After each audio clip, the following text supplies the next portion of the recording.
Shalom, shalom, boa tarde. 16 de Tammuz, 5783. É a tarde com a Torá, no dia 5 de julho de 2023, trazendo a Parashá da semana e a sua leitura diária. Hoje nós estamos no quarto dia da semana, é o quarto dia para o Shabat. Então nós estamos na nossa quarta leitura da nossa Parashá da semana.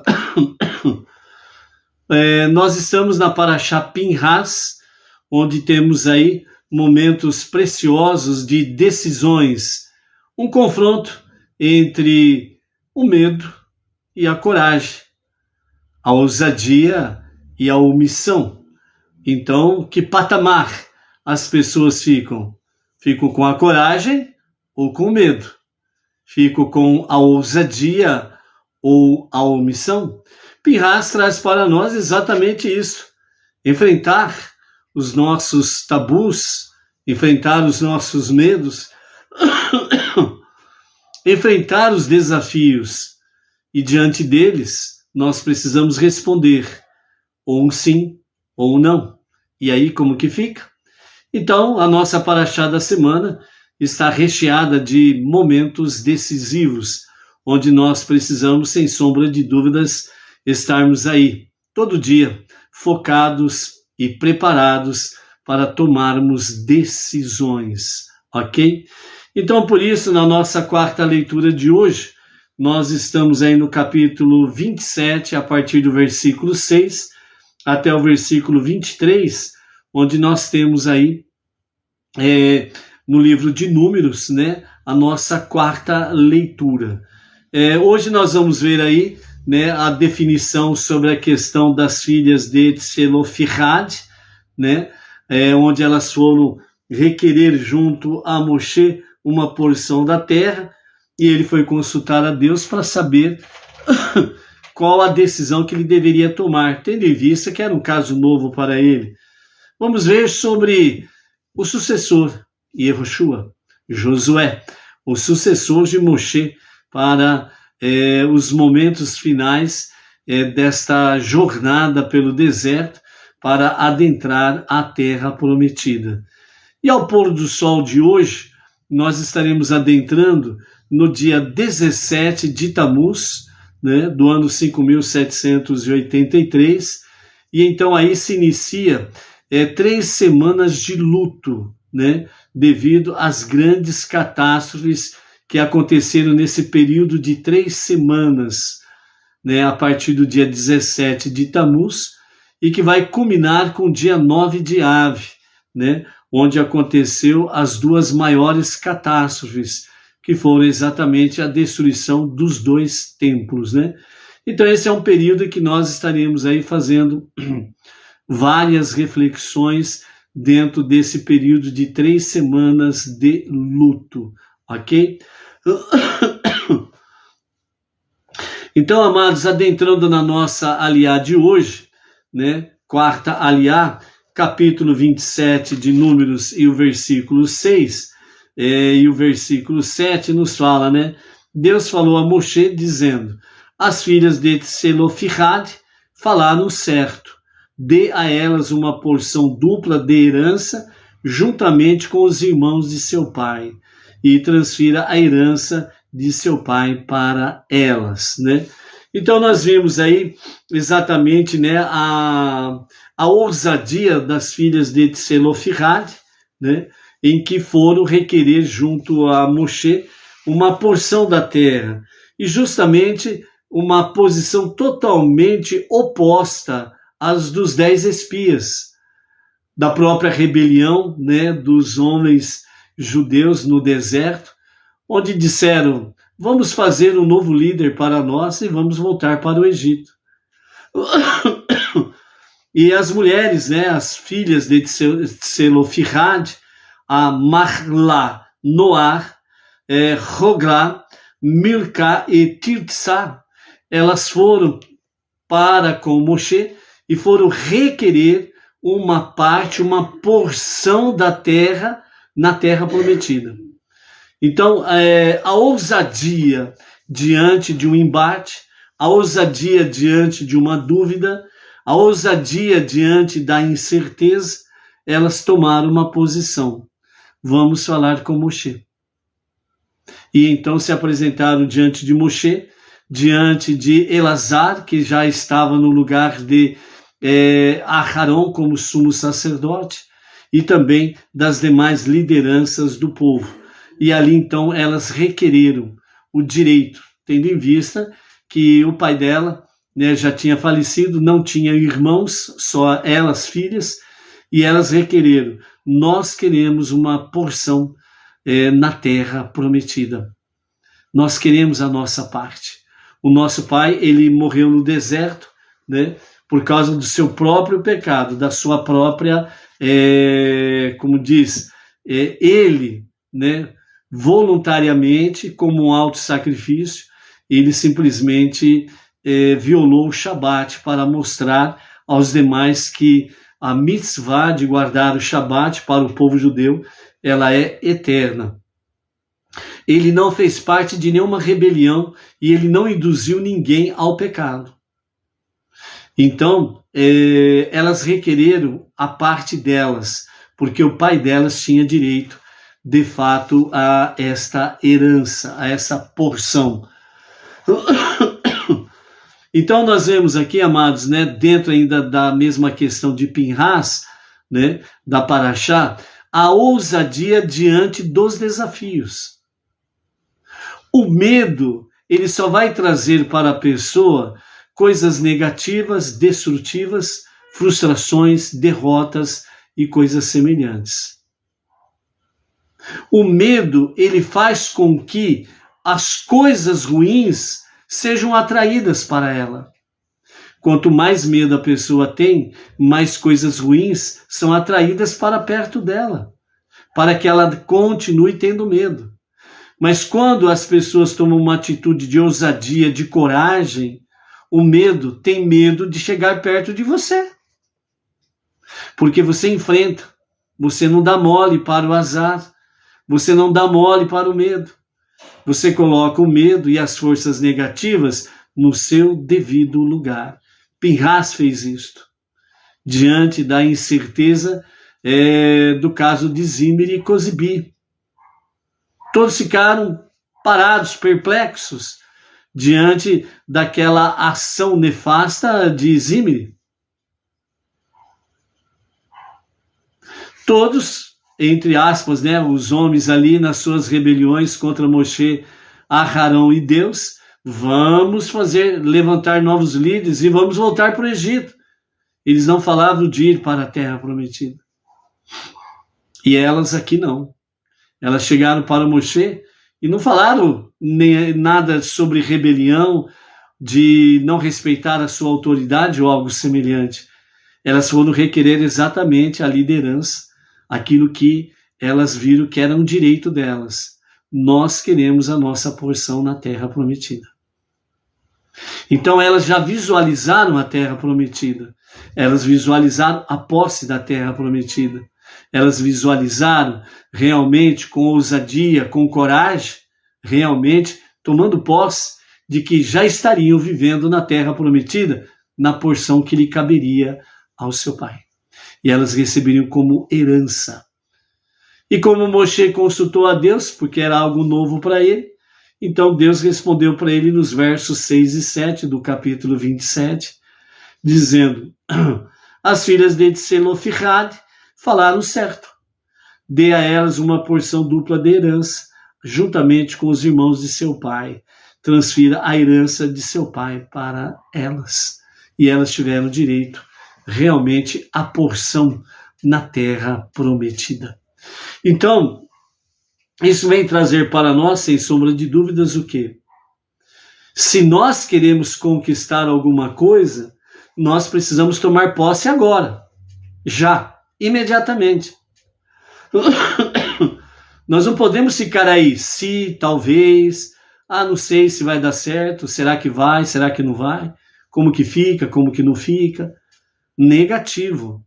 Você precisa ter ousadia, coragem de tomar posse daquilo que você já sabe que é promessa divina para a sua vida. E não precisa, não pode, de forma alguma, ter absolutamente medo. O medo acovarda a pessoa e a pessoa se retrai e ela perde a sua oportunidade de avançar, de seguir em frente na sua jornada monoteísta com orientação rabínica. Então é preciso, amados, aprendermos as lições da nossa porção da semana Pinhas, sobre coragem, ousadia e abaixo o medo e a covardia. Por isso que nós precisamos ter determinação, ousadia, para seguir exatamente o Pirkei Avot. A sabedoria do Talmud, dos nossos mestres, dos nossos sábios, como diz lá no capítulo 1, na Mishnah número 6. Escolha um rabino e sigam. Você precisa ter a coragem de confiar em um rabino. Não é uma questão de que às vezes as pessoas falam assim, mas tem um monte de rabinos por aí, né? A gente pode consultar todos. Vamos dar um exemplo simples de tudo. O marido e a esposa. A esposa fala para o marido, tá cheio de marido por aí, eu vou procurar outros maridos além de você. Vai ficar bonita essa história? Ou o marido chega para a esposa e fala assim, tá cheio de esposas por aí, eu vou procurar mais esposas por aí. Vai ficar bonito isso? Os filhos chegam para os pais e falam, tem um monte de pais por aí, eu vou atrás de outros pais também. Vai ficar bonito isso? É a mesma coisa.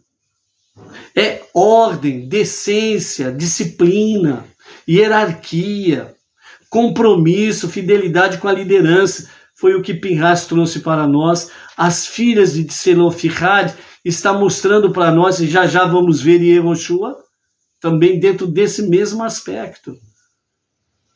Seguindo a liderança e não ficar de macaquinho de galho em galho. Pega aí uma lista de A a Z de rabinos, faz uma salada de maionese, bota tudo dentro da panela ou da saladeira lá e faz aquela maionese lá. E as pessoas não sabem nem o que seguir direito, porque não tem o quê? Uma linha, uma determinação, uma orientação, não tem disciplina, não tem hierarquia. É ordem, é decência, que o caminho do monoteísmo com fundamento judaico e orientação rabínica é para ser feito. É isso que nós aprendemos pela Torá. E não é essa salada de maionese que as pessoas querem fazer, colocando um monte de rabinos, ensinamentos rabinos, dentro de uma panela e fazendo uma maionese. E muitas vezes essa maionese já está até vencida e acaba trazendo uma má digestão. Não que já voltamos a falar de novo, nós estamos falando que os rabinos ensinam errado, ou mente, ou coisa semelhante. São as pessoas que fazem as coisas darem errada. Como foram os espias, que deixaram a liderança de Moshe e começaram a seguir o quê? Vários líderes. É o que Zimri fez. Deixou a liderança de Moshe e ele seguiu a sua própria liderança e os seus asseclas seguiram, abandonando Moshe, seguindo Zimri. E queriam realmente assassinar Pinhas, porque Pinhas foi fiel a Moshe.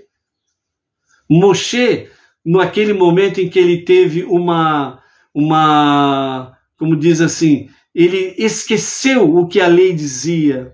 Deus fez com que Pinhas lembrasse. E para que Moshe realmente não ficasse numa situação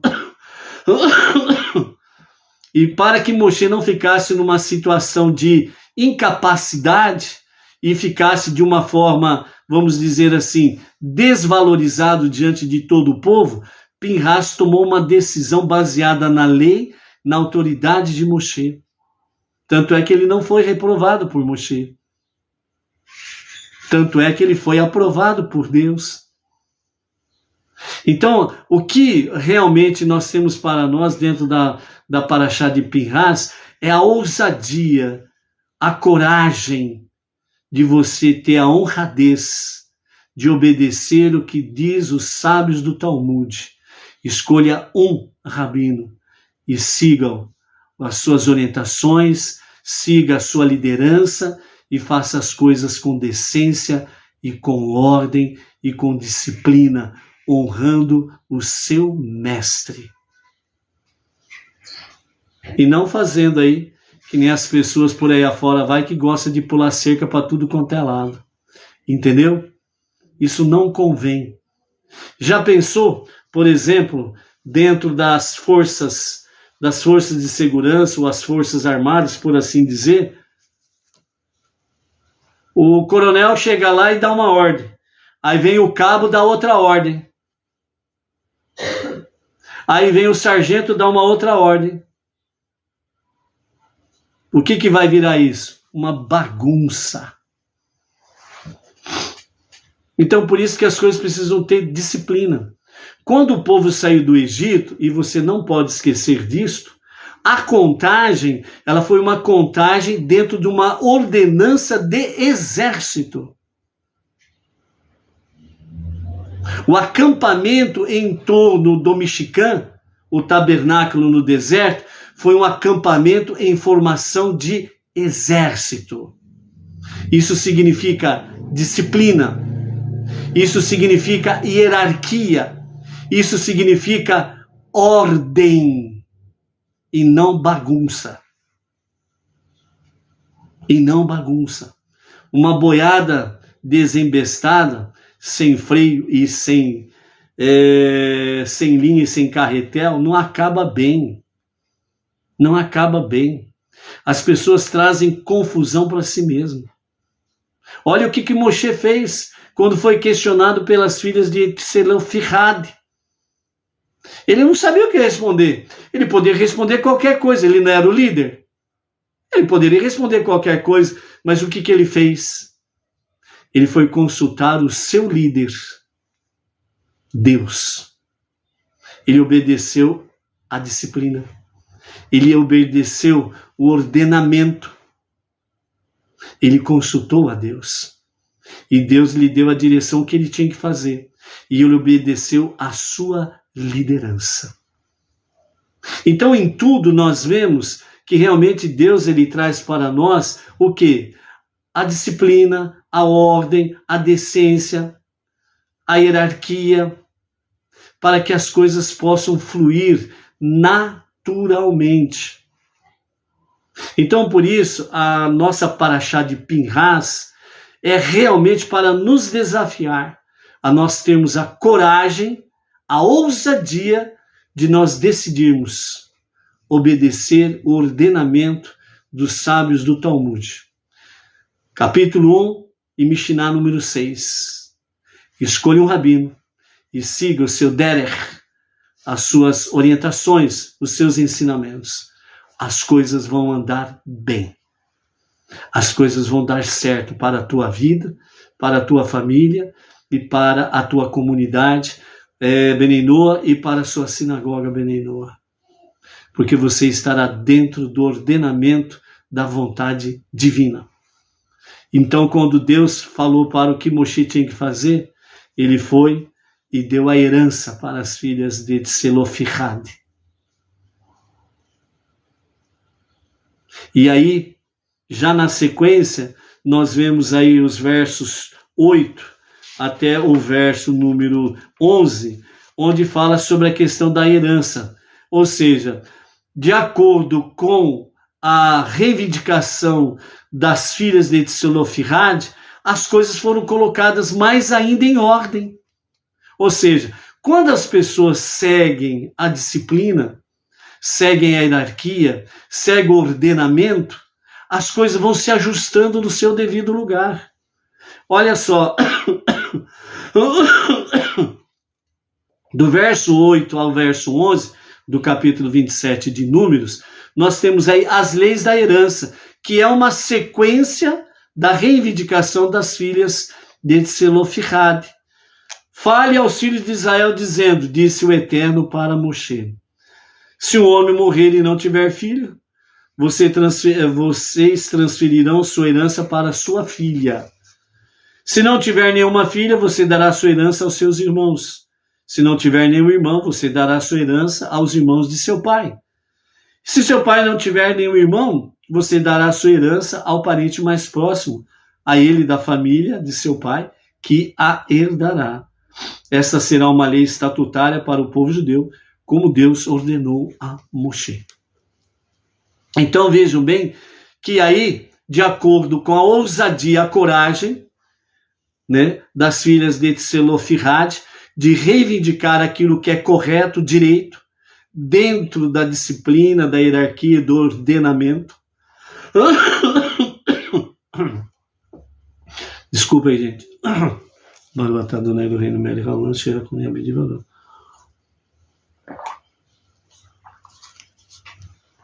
De acordo com isso, então, aí o Eterno ele acrescentou o ordenamento sobre a herança e colocou as coisas no seu devido lugar, graças à ousadia de 5 mulheres que foram reivindicar uma porção de herança de terra na terra prometida e não de voltar para o Egito, como foi o caso dos espias e de outras rebeliões. Aí nós entramos no versículo 12 em diante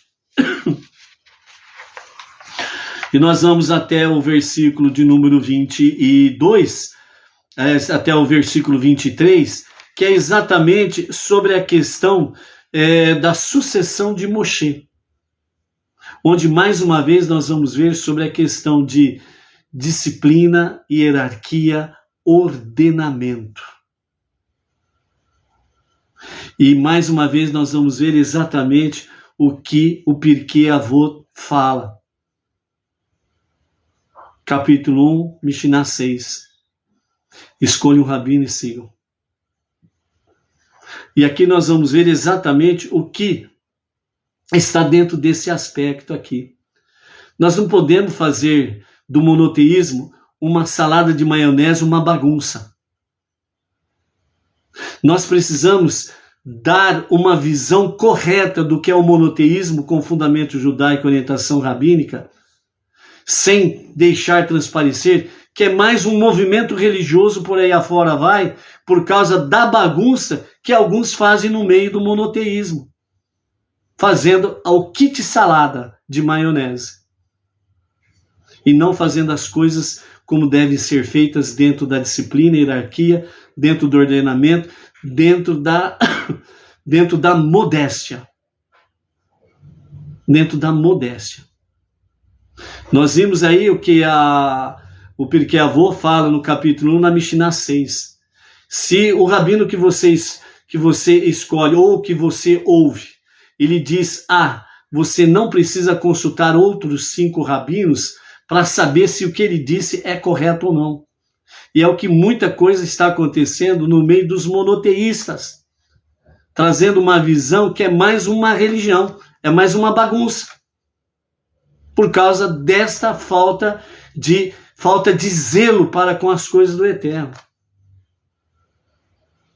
E nós precisamos organizar a nossa vida monoteísta com fundamento judaico e orientação rabínica.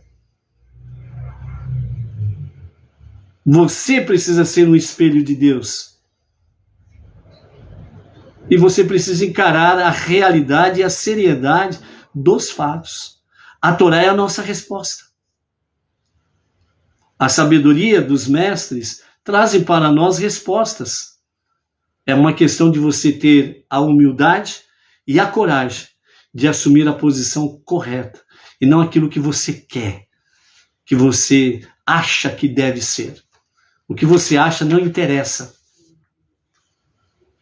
É a sabedoria dos nossos mestres, baseado na Torá, que é importante para nós.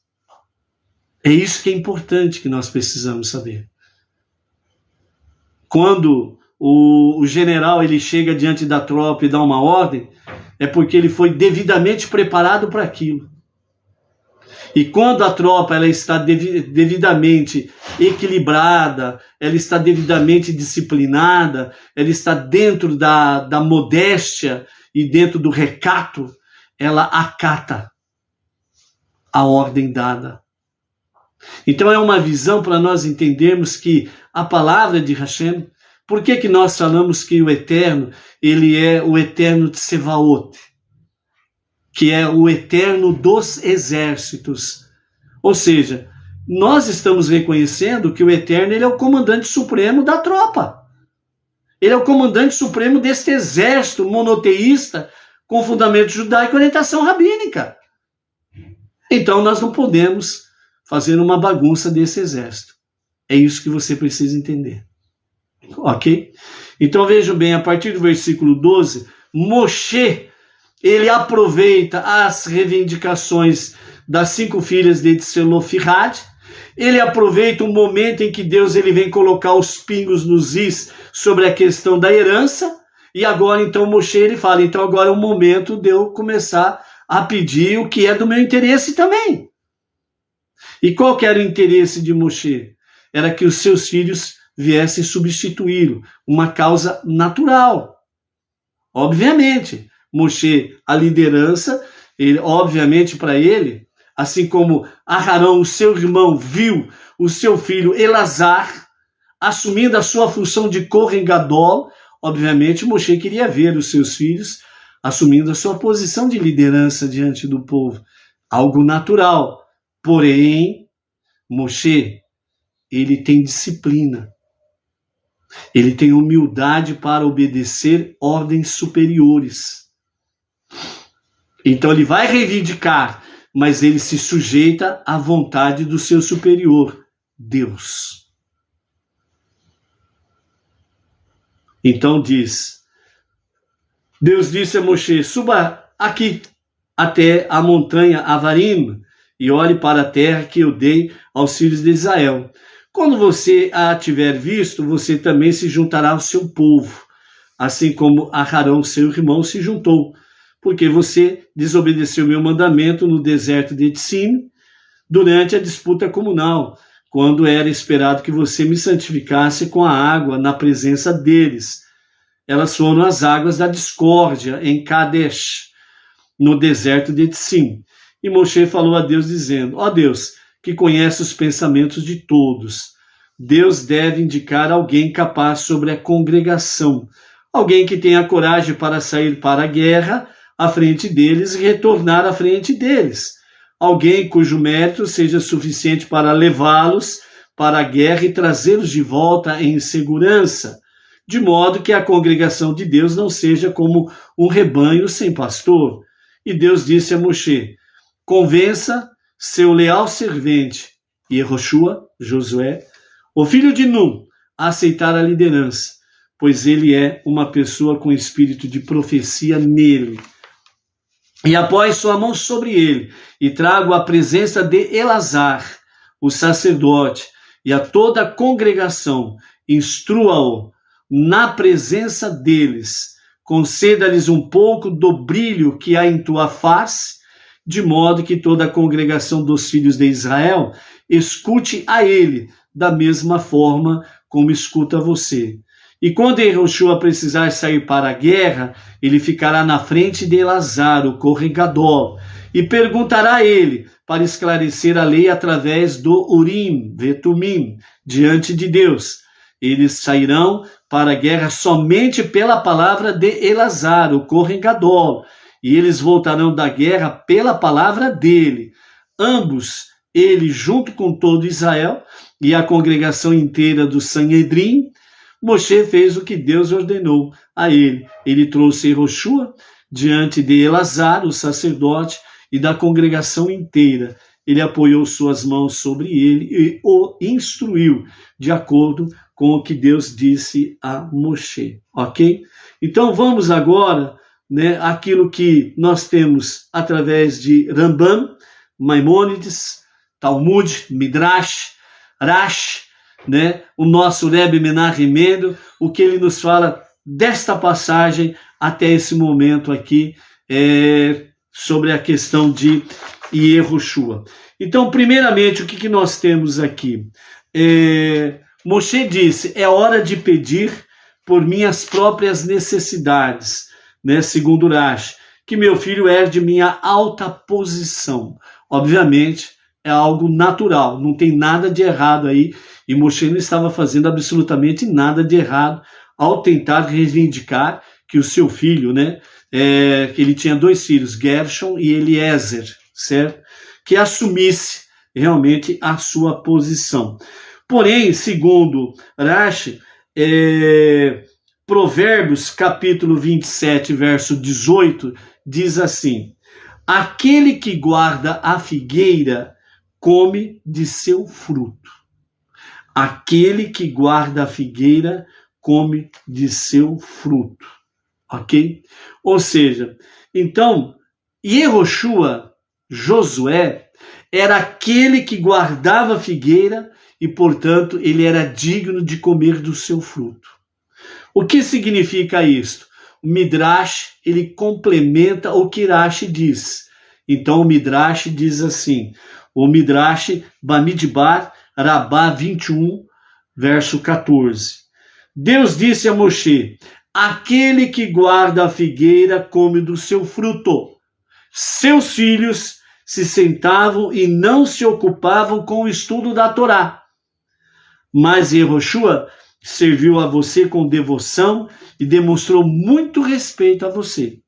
De manhã e à noite era ele quem colocava os bancos em sua academia e esticava os tapetes sobre eles. Ele servia a você com toda a dedicação, assim é apropriado que ele sirva ao povo judeu e não perca a sua recompensa. Ou seja, o que nós temos aqui, segundo o Rashi e o Midrash? Que os filhos de Moshe, Gershon e Eliezer, eles se sentavam naquele momento em que Moshe reunia para trazer o estudo da Torá, mas eles não preservavam a figueira, eles não preservavam a Torá. Eles estavam de corpo presentes, mas, todavia, né, eles estavam voando para longe. E Yehoshua não. Ele se dedicava com afinco ao estudo da Torá, ele preparava o ambiente para o estudo da Torá, ele preparava o local para que Moshe pudesse chegar e o local estivesse pronto, para que ele assumisse a posição dele e os demais assumissem as posições diante de Moshe, para poder aprender sobre a Torá. Então, Yehoshua, ele era zeloso das coisas da Torá. Então, por isso, Provérbios 27, 18 diz: aquele que guarda a figueira come do seu fruto. E Yehoshua, ele era digno de comer deste fruto. Ou seja, Yehoshua era digno de assumir a posição de Moshe, porque ele fazia tudo com honradez ao seu líder, à sua liderança. Ele não ficava procurando outros líderes. Você vai falar assim, mas não tinha outros líderes? Tinha sim. Nós vimos aqui 88.600 juízes tinha de liderança no povo judeu. Eles faziam parte do Sanhedrim, a liderança sobre o povo judeu. Eram mais de 88 mil líderes, além de Moshe. Eles poderiam, Yehoshua, ele poderia muito bem, Moshe está muito chato, deixa eu conversar com os 88 mil juízes aqui, para a gente poder bater um papo legal aqui. Ele poderia, mas não, ele permaneceu fiel à sua liderança. Não ficou pulando de galho em galho. Ele não procurou juntar liderança para fazer maionese, não. Ele seguiu a sua liderança. Ele guardou bem a figueira. E é isso que nós precisamos entender. Nós precisamos guardar bem a Torá, os seus ensinamentos, as orientações que nós recebemos dos sábios do Talmud, dos sábios da Torá, e termos o monoteísmo como fundamento judaico e orientação rabínica, como diz os nossos mestres. Escolha um rabino e sigam. Pronto. Você está na Torá, você está guardando a figueira e você vai ser digno de comer do seu fruto. Agora você fica pulando de galho em galho que nem macaquinho, não sabe o que é da vida. uma hora que é doce, uma hora que é salgado, uma hora que é azedo, uma hora que é podre. Não sabe o que quer. Então, na hora de decidir aí, vamos para a guerra, vai seguir quem?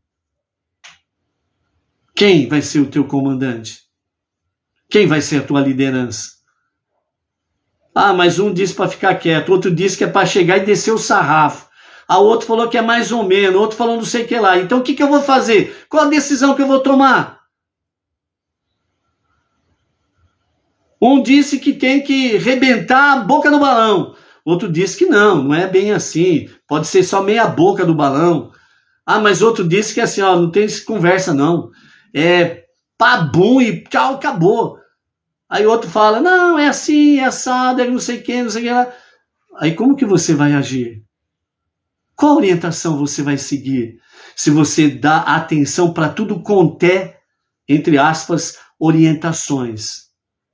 Uma hora é abacaxi, outra hora é melancia, outra hora é carambola, outra hora é um abacaxi azedo do caramba. E aí, como que fica? Então, Yehoshua, ele guardou bem a figueira e ele foi digno de comer do seu fruto.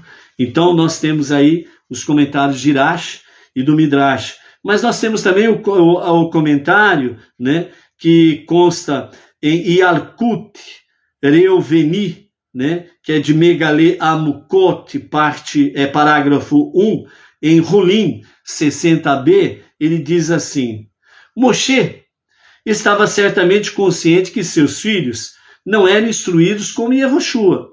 Então, por que ele pediu que seu filho fosse seu sucessor? Ele era inteligente, ele sabia que os seus filhos não estavam no mesmo nível de Yehoshua. Mas por que ele pediu? Moshe estava, de fato, pedindo que a tarefa de liderança que fosse, melhor dizendo, dividida entre os dois. O filho de Moshe, né, se sobressaía na área. Aliás, o filho de Moshe herdaria a posição de rei e de líder militar, enquanto Yehoshua se sobressaía na área de estudos de Torá, então ele seria apontado como líder nos assuntos de Torá. Então Moshe, ele estava ciente, segundo, né, os comentários em Yalkut Reuveni, né, no parágrafo 1º de Megale Amukot, né, onde Moshe ele tinha consciência disso. Então ele queria que o seu filho Gershom assumisse realmente a liderança como rei e líder militar. E Yehoshua ficava com a parte espiritual, que seria a questão de Torá. Entre aspas, parece lógico. Um vai cuidar da parte militar e o outro vai cuidar da parte espiritual. Mas temos aí o Kohen Gadol, que nós não podemos esquecer, ok? Então, Deus respondeu que só poderia haver um líder, no espírito do dito que fala: 2 reis não podem usar a mesma coroa.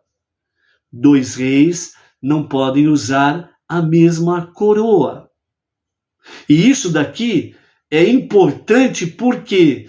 Porque nesta ação ela está focada diretamente para o rei Mashiach, na redenção final. Não pode haver 2. Porque 2 não pode usar a mesma coroa. Precisa ter apenas um rei. Entendeu? Isso tem conexão com Mashiach. Vamos continuar aqui vendo exatamente esta realidade aqui. Então, na sequência, então, os sábios de todos eles, que eram os sábios do Sanhedrin, é apontado como o cabeça. Esta posição era expressada pelos sábios como Nassi, né? Então, o Nassi, o presidente do Sanhedrin, né, ele era a pessoa que ocupava essa posição equivalente a Moshe Rabbeinu, segundo Maimônides, né? Rambam, ele escreve em Leis do Sanhedrin, no final do capítulo 18. Aqui nós vemos que o Nassi atuou como líder em todos os assuntos de Torá, no Sanhedrin, e ele foi considerado como sucessor de Moshe. E ainda assim, exatamente ao mesmo tempo, havia também um rei judeu que cuidava dos assuntos militares, e suas funções não se sobrepunham conforme define a lei que um rei judeu não tem permissão de se sentar no Sanhedrin, conforme leis do Sanhedrin, né, capítulo 2, verso 4. Assim, qual seria então o problema de o filho de Moshe se tornar rei e Yehoshua ser um Nassi, um presidente do Sanhedrin? Então aí Rashi vem trazer a explicação exatamente por causa, vem trazer a explicação da decisão divina. Então Rashi diz assim: a distinção básica entre um rei e um Nassi é que o rei é um governante, enquanto o Nassi é primariamente um representante. O rei é o monarca absoluto, como o Midrash afirma. O único acima dele é Hashem, o seu Deus, o único que está acima do rei. Segundo Sifrá, para Vaikra, capítulo 4, verso 22. Enquanto o Nassi representa o Sanhedrin, mas não governa sobre ele, pois as leis são decretadas por maioria de voto. Consequentemente, a liderança do Nassi não representa qualquer ameaça ao rei. Então, o Nassi, ele não é nenhuma ameaça ao rei. Entretanto, no caso de Yehoshua, aqui vem a decisão divina, havia uma exceção a esta regra, pois em sua geração, Yehoshua assumiu responsabilidade total e pessoal por todas as questões de Torá. Esse fato é evidente da correspondente transmissão da Torá, que Maimônides lista na introdução do seu Mishneh Torá, que indica como Moshe transmitiu a Torá. Ou seja, Moshe ele recebia a Torá de Deus, do Eterno, ele transmitia primeiramente a quem? A Yehoshua, a Josué. Então, Yehoshua era a autoridade absoluta em todas as questões de Torá, diferente dos líderes subsequentes que meramente lideravam a Suprema Corte, o que foi acontecendo posteriormente. Então, consequentemente, era impossível que a função de Yehoshua, como única autoridade de Torá, e sua função de rei fosse cumpridas por duas pessoas, visto que ambas estariam em uma posição de poder absoluto. Assim, Deus respondeu a Moshe que é impossível ter dois líderes absolutos para a Torá e assuntos militares. Por isso, Deus disse a Moshe, Yehoshua, é ele que vai assumir toda a sua função como rei e como realmente liderança de Torá sobre todo o povo. Ou seja, duas funções distintas. Então poderíamos argumentar que a liderança da Torá e a liderança militar são fundamentalmente duas tarefas separadas. Uma tarefa exclusivamente de questões espirituais, Torá, e a outra tipicamente e totalmente física de liderança, exército. Assim é concebível que cada uma tenha sua própria autoridade absoluta, pois não existe sobreposição. Entretanto, na verdade, as duas formas de liderança são, de fato, inseparáveis biblicamente, visto que são duas expressões do mesmo objetivo. Maimônides escreve sobre a função de um rei judeu. Seu propósito e objetivo deve ser promover a verdadeira fé. Esse é o propósito e o objetivo principal de um rei verdadeiro, que é promover a verdadeira fé e preencher o mundo com retidão. destruir o poder do perverso e lutar as guerras de Deus.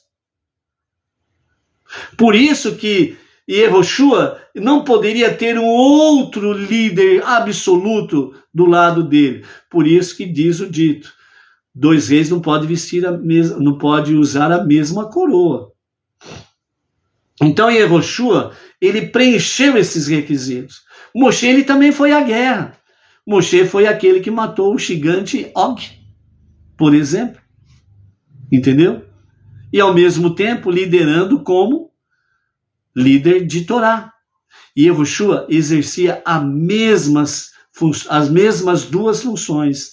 E a função primordial do verdadeiro rei, o seu propósito e objetivo, é promover a verdadeira fé, preencher o mundo com retidão, destruir o poder do perverso, o poder negativo das forças destrutivas e lutar as guerras de Deus.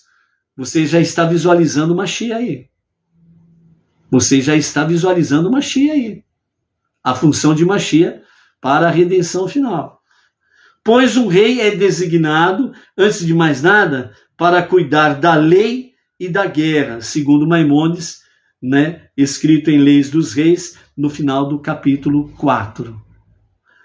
Aqui nós vemos a liderança física não está separada das questões espirituais, mas sim que todo o propósito de estabelecer uma monarquia é que haja uma força capaz de liderar o mundo no caminho da Torá. Mashiach para a redenção final, liderando como rei as guerras de Deus e ao mesmo tempo estabelecendo no mundo inteiro a Torá. Por isso que de Jerusalém sairá a palavra da Torá nos dias do rei Mashiach, que vai destruir o poder dos perversos, o poder do mal, vai lutar as guerras de Deus, para que caia por terra todas as forças negativas, opressoras, todo o mal, toda a doença, tudo aquilo que é negativo, destrutivo. E vai estabelecer nos 4 ventos do planeta a palavra da Torá. Assim, o rei e o Nassi cumprem de fato 2 metades do mesmo processo. Por isso que eles não podem ser separados, porque são 2 metades e juntos formam um inteiro. Então, o rei e o Nassi, Mashiach assim o será, rei e Nassi, para poder ser um inteiro, para fazer exatamente aquilo que nós estamos refletindo até aqui. Então, por isso, o Sanhedrin, né, ele emite as leis e o rei procura aplicá-las. Portanto, é óbvio que seria impossível para ambos os líderes estarem em uma posição de poder absoluto, visto que seus propósitos estão unidos em um só. Dessa forma, em uma situação onde o Nassi recebe poder absoluto sobre os assuntos de Torá, e não meramente a liderança representativa do Sanhedrin, como ocorreu com Yehoshua, as funções de rei e Nassi devem ser realizadas por um único indivíduo, né? Então aqui, Moshe e Yehoshua exerceram essa função. E o próximo que vai exercer essa função será, de fato, o rei Mashiach, que vai exercer a função de rei e Nassi. Então Moshe, no entanto, pensou que Yehoshua seria incapaz de carregar sozinho a responsabilidade de líder da Torá, porque a intensidade de Yehoshua era apenas como a lua, diferente da de Moshe, que era como o sol. Assim, sua sugestão é que Yehoshua deveria ser o Nassi, que representasse os demais sábios, enquanto o filho de Moshe assumiria a liderança física. Então essa foi a visão de Moshe, e Deus vem e traz de forma bem categórica, bem determinada qual é a decisão de Deus. E Moshe, como realmente alguém que segue a liderança, se mostrou um exemplo disso, não ficou pulando de galho em galho, não foi buscar atrás dos outros 88 juízes, 88 mil juízes, né? Ó, o que nós vamos fazer? Ó, Deus falou tal coisa, mas ó, eu estou pensando outra, eu quero fazer assim, assim e assado. O que vocês acham aqui? Já pensou se Moshe fosse fazer um negócio desse? Então, é uma questão de ordem, hierarquia, disciplina, humildade, modéstia, para seguir o caminho do monoteísmo com fundamento judaico e orientação rabínica de forma correta e não conforme as labaredas das paixões do seu ego, ok? Então, o que nós temos aqui? Nós temos aqui um modelo exemplar para a liderança de Mashiach, nos comentários de Rashi, Maimônides e do nosso Rebbe Menachem Mendel. Com base em tudo isto, nós podemos ganhar algum vislumbre sobre o papel duplo da liderança de Mashiach sobre o povo judeu. Por um lado, Maimônides enfatiza que Mashiach incitará todo o povo judeu a andar no caminho da Torá e fortalecer as suas cercas, né? E ele lutará as guerras de Deus. Ele construirá o...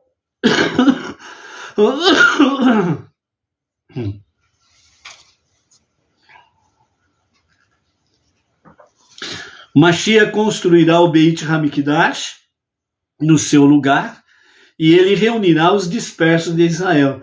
Ele então aperfeiçoará o mundo inteiro, conforme Maimônides escreveu em Leis dos Reis, capítulo 11, verso 4.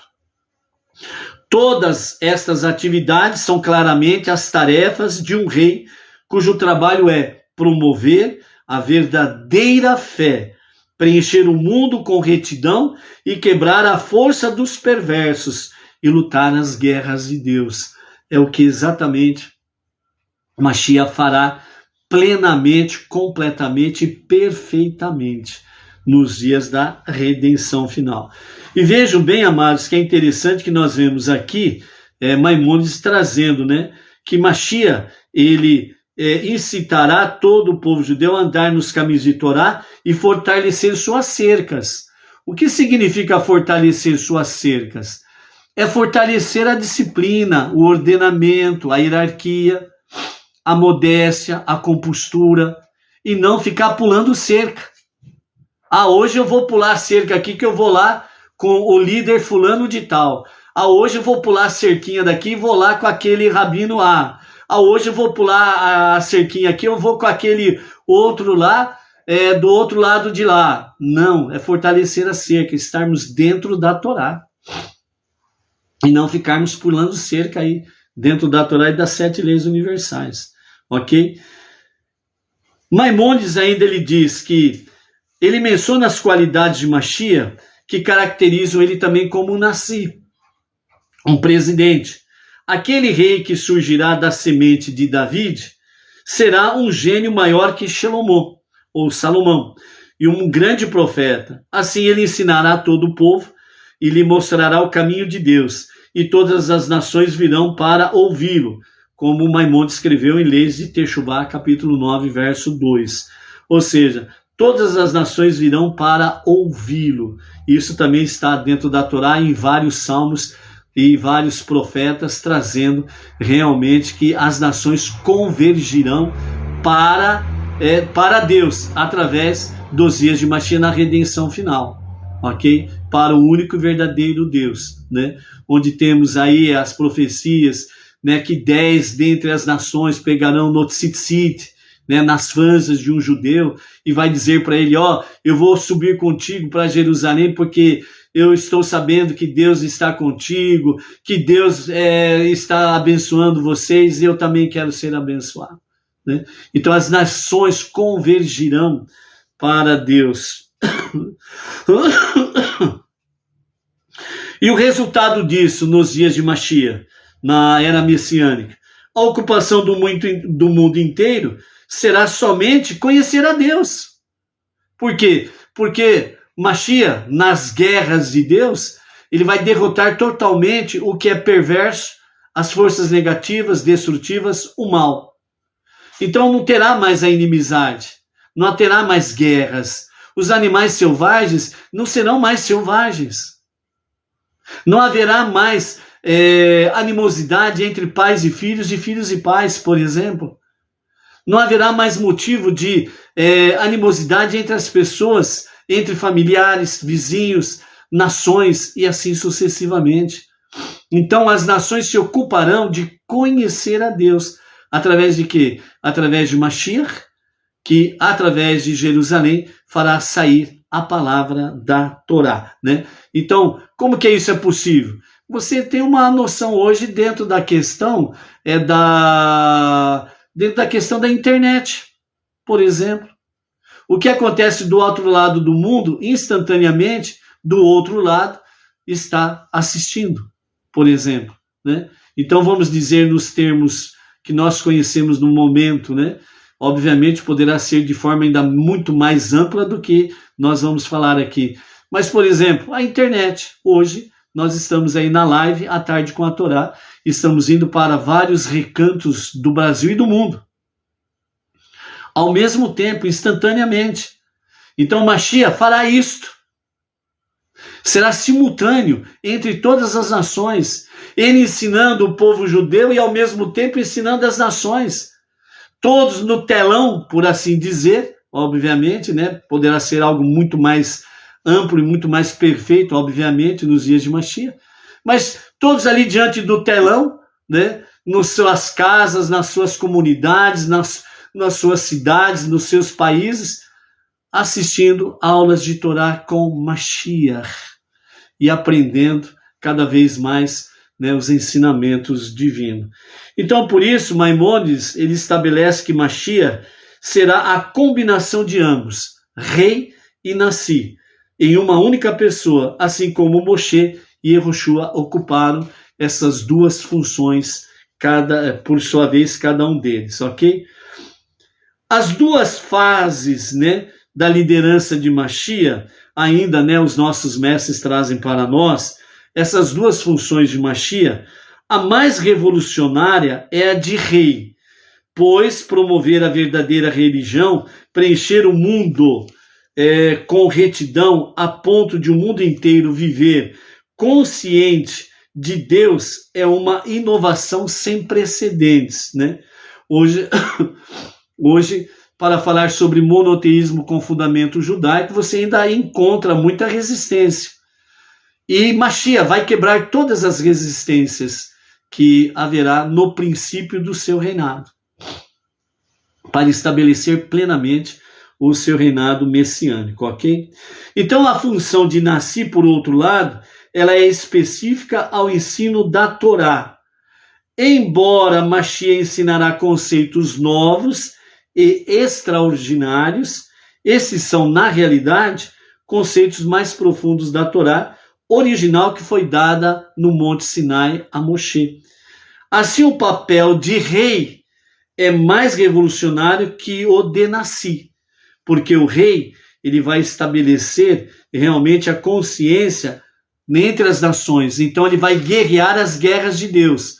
No princípio do seu reinado, Mashiach ele vai reinar como rei, e como rei guerreará as guerras de Deus, que é exatamente o quê? Quebrar toda a influência negativa na vida das nações, a começar pelo povo judeu, e é através do povo judeu para as nações. Ele vai quebrar toda essa resistência ao conhecimento de Deus, ter consciência do único Deus, do único Redentor, do único Salvador. Então essas influências negativas que são promovidas pelas energias destrutivas, elas cairão por terra e Mashiach vai vencer esta guerra. Então as pessoas terão a consciência limpa para poder aprender Torá, para conhecer a Deus. Então o que significa isto? Então Maimônides e o nosso comentarista Rashi e mais o nosso Rebbe Menachem Mendel, em somatório com os demais sábios, eles falam que a função de rei, ela vai simplesmente, como diz assim, não vai ter, depois das guerras, né, depois que Mashiach reinar, né, guerrear as guerras de Deus, o que vai prevalecer? Não a função propriamente dita de rei, mas o que vai prevalecer vai ser a função de Nassi, ou seja, ensinando a Torá todo santo dia. Porque a terra, ela vai se encher do conhecimento de Deus. Então, a função de Nassi, que é o grande legislador da Torá, Mashiach estará fazendo nesses dias. E então, o que estará sendo estabelecido realmente nos dias de Mashiach, depois que ele vencer as guerras de Deus, é a função de Nassi, ensinar plenamente a Torá ao povo judeu e através de Jerusalém ensinar todas as nações. Então a função de Nassi para Mashiach é o que vai prevalecer de fato. Ou seja, a função de Mashiach como rei, ela vai cessar. O que vai prevalecer? A função de Nassi, aquele que vai ensinar a Torá com todos os seus segredos. Ou seja, Mashiach, como Nassi, ele estará ensinando todos os segredos da Torá nos seus dias, para fazer com que realmente todos venham convergir para o único e o verdadeiro Deus.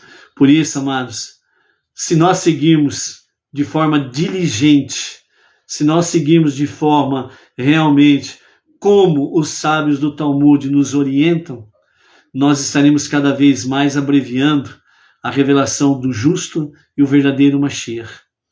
Mas se nós ficarmos fazendo maionese por aí, isso não vai dar certo, não.